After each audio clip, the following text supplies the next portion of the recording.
O áudio que vocês vão ouvir agora é parte do podcast Xadrez Herbal. Caso vocês queiram ouvir mais sobre esse assunto e outros temas de política internacional, é só ir em xadrezherbal.com. Bem, passemos agora para a coluna aberta, na qual o Felipe abordará a crise no Sri Lanka e outras notícias do subcontinente indiano, mas antes vocês ficam com um recado da Joana de Assis e do William De Luca.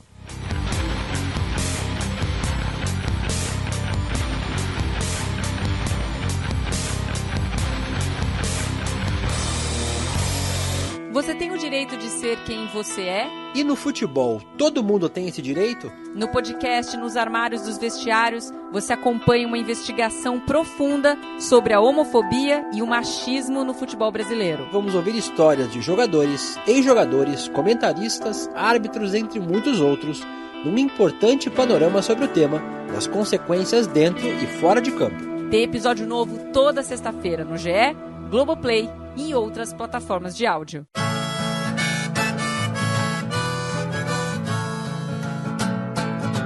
Coluna aberta. Bem, muitos de vocês devem ter visto, né, as imagens dos manifestantes no Sri Lanka tomando o Palácio do Presidente, residência do primeiro-ministro e tudo mais, no que foi, né, uma das principais notícias dessa semana, e um assunto, né, que vocês estão por dentro já tem um tempo. Então o que a gente vai fazer aqui? A gente vai basicamente repercutir factualmente essa última semana, falar aqui de alguns materiais, né? Repercutir um pouco uma questão de análise do que aconteceu no Sri Lanka, e também a gente vai dar uma passadinha rápida no resto do subcontinente indiano ali, com duas notícias, uma notícia da Índia e duas notícias do Paquistão, certo? Mas ontem, dia 14 de julho, o presidente do Sri Lanka, Gotabaya Rajapaksa, renunciou depois de fugir num avião militar para as Maldivas, né, e depois para Singapura. Hoje, dia 15 de julho, ele chegou em Singapura. Tá? O governo das Maldivas, inclusive, foi criticado por ter recebido, né, o Gotabaya Rajapaksa. Ele fugiu num avião militar, inclusive por um episódio curioso, que foi o seguinte: ele ainda não ele renunciou do estrangeiro. Tá? Ele enviou um e-mail de renúncia.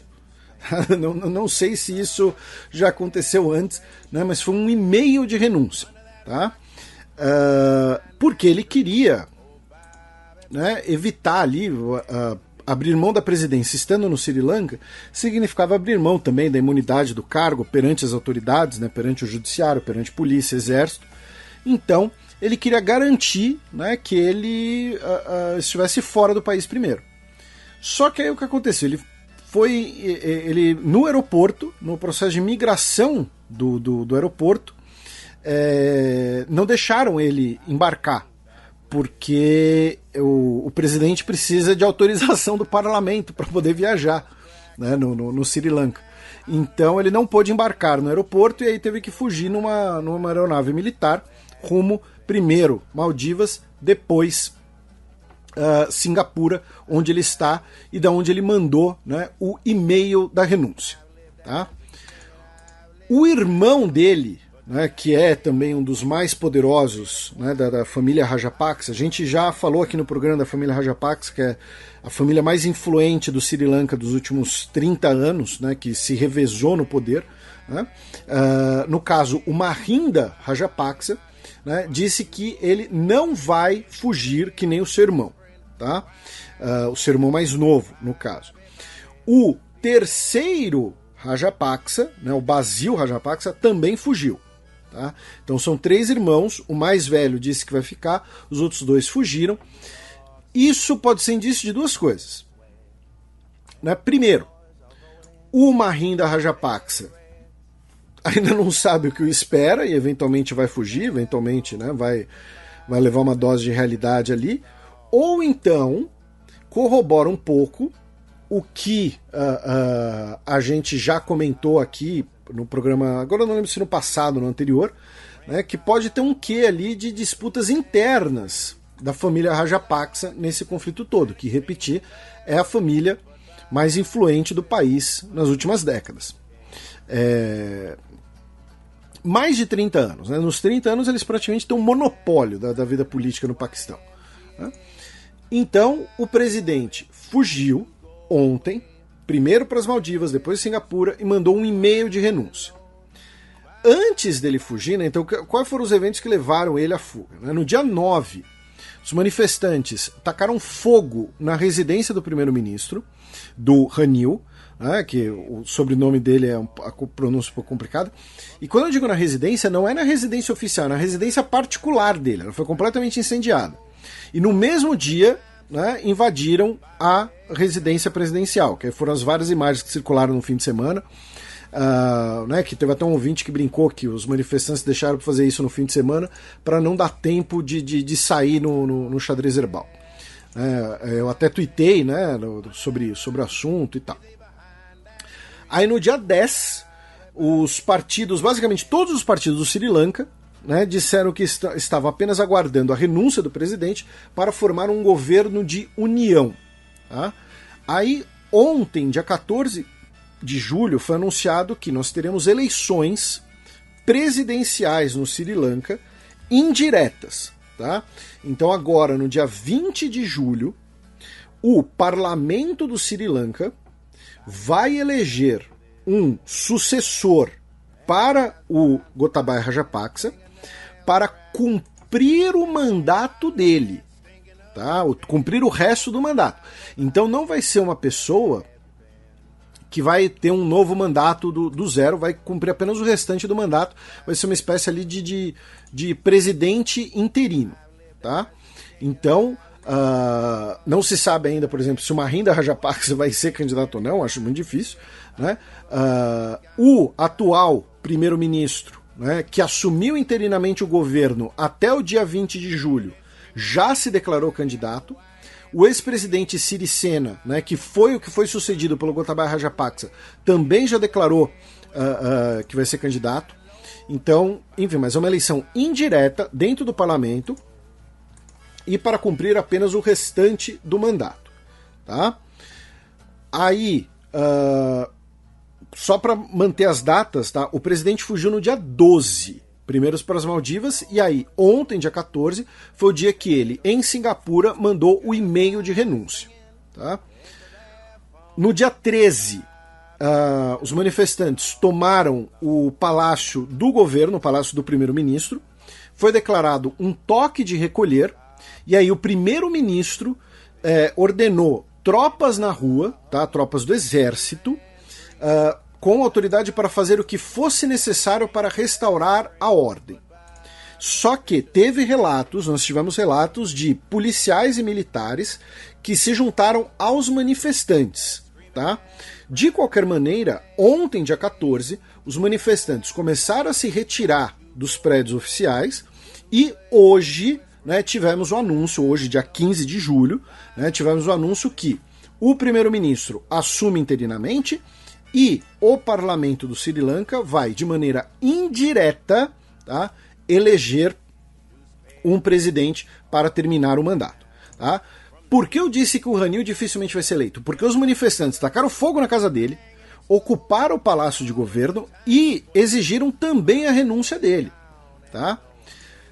Então, a ordem factual dessa última semana é basicamente essa. Repito, vocês podem ver as imagens, né? Tem várias imagens interessantes, são imagens, né, são eventos históricos, assim, infelizmente, né, a gente está falando da maior crise da história do Sri Lanka e é a primeira vez que um mandatário do Sri Lanka renuncia, tá? Primeira vez na história independente do Sri Lanka, do Sri Lanka como Estado moderno, né?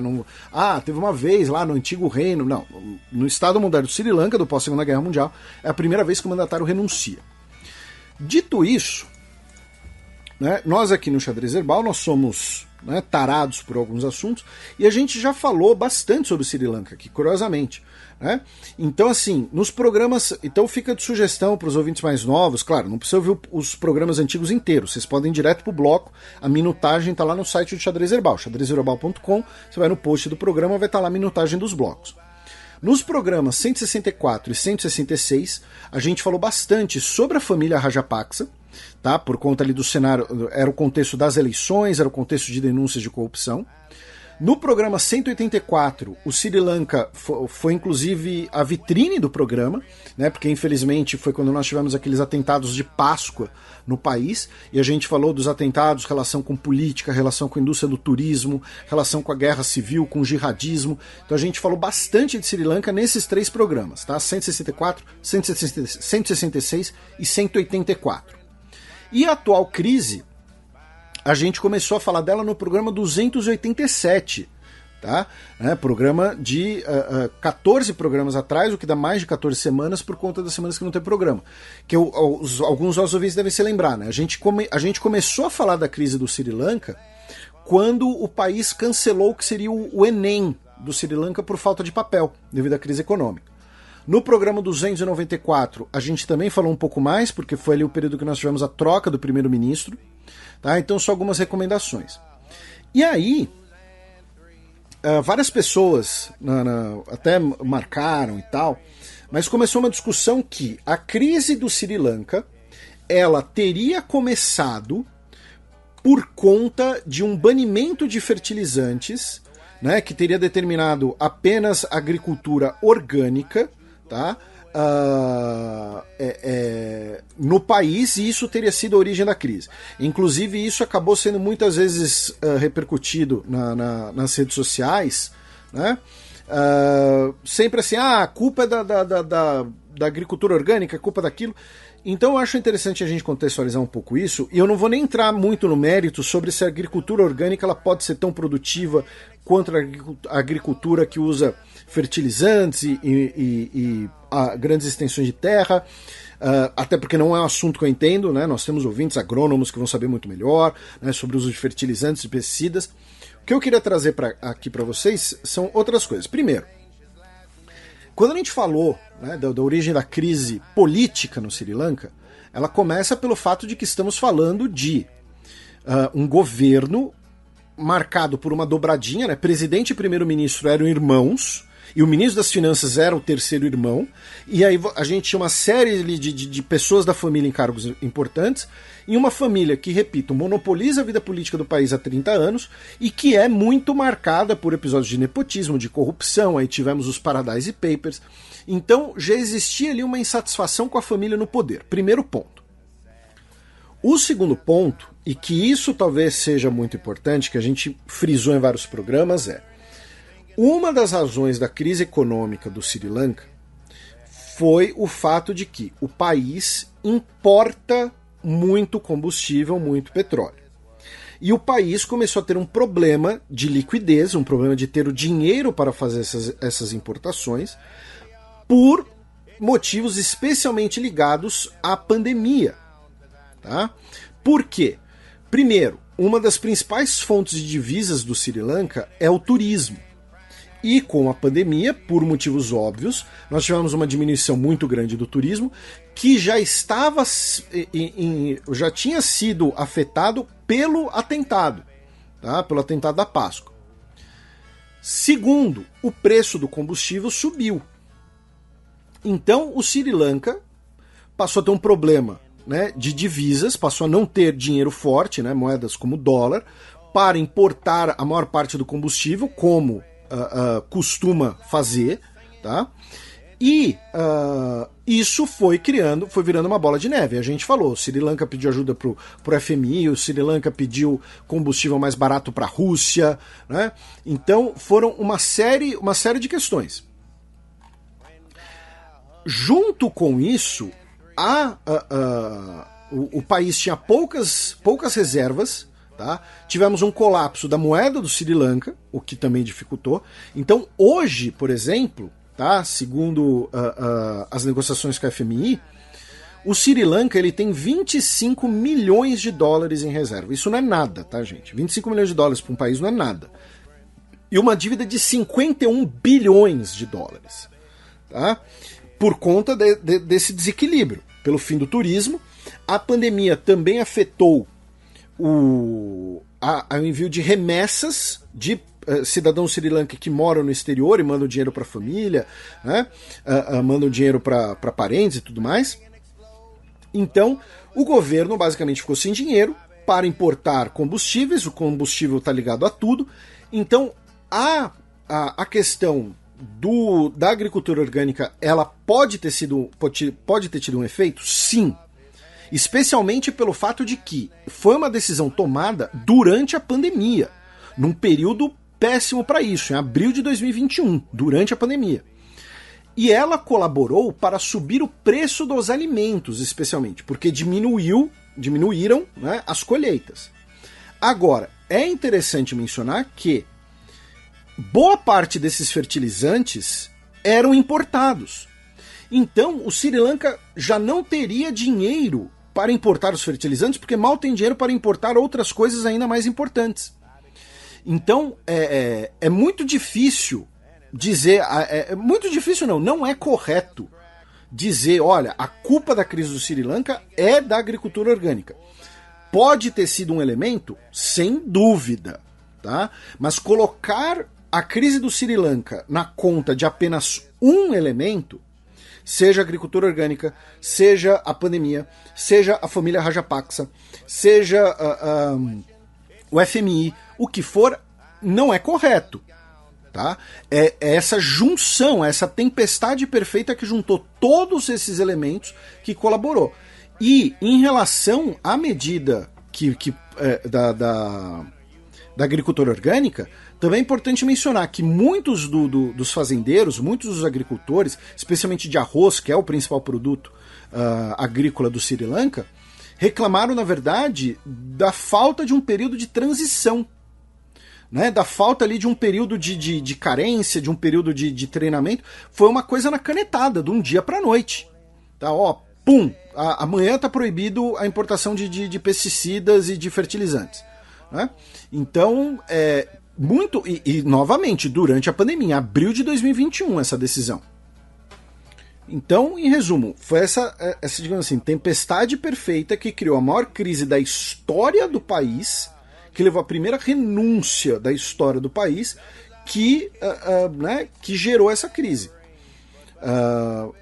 É muito provável, inclusive, pelo que eu tenho lido, de que parte até da pressão de agricultores, de parte dos manifestantes, que um eventual próximo governo retire esse banimento de importações. Mas isso não vai ter um efeito no curto prazo, porque, repito, o governo não tem dinheiro para comprar, para fazer essas importações. Tá? Vamos lembrar, o país teve que cancelar o vestibular, o Enem, por falta de papel. Né? Não é uma situação tão simples assim. Então, em resumo, tá, sobre o Sri Lanka, eu queria falar um pouco disso porque achei que foram algumas análises muito superficiais. Algumas, é claro, foram superficiais de propósito, outras achei que foram um pouco até inocentes. Né? Então, foram esses eventos da última semana. E só para a gente fechar, né, o subcontinente indiano, agora no dia 18 de julho teremos eleições presidenciais na Índia, né, que é uma eleição indireta. Muito provavelmente a Draupadi Murmu, indicada pelo BJP, o Partido Nacionalista Hindu, será eleita, né, como presidente. E no Paquistão tivemos o anúncio de um acordo entre o Paquistão e o FMI, tá, por um pacote de auxílio aí na casa dos 7 bilhões de dólares, válido até junho de 2023. E uma notícia de hoje, tá? Uma notícia de ontem, desculpe, 14 de julho. 7 militantes do grupo separatista do Baluchistão foram mortos pelas forças paquistanesas depois de eles terem sequestrado e executado um coronel do exército paquistanês. Tá? Ele foi sequestrado na cidade de Ziarat, que fica a 100 quilômetros da capital do Baluchistão, e depois as Forças Armadas realizaram uma operação de tentativa de resgate, né, que não teve sucesso e resultou na morte de 7 insurgentes separatistas. A gente já falou do Baluchistão uma vez em algum programa e certamente vamos falar de novo, tá? Podem ficar tranquilos.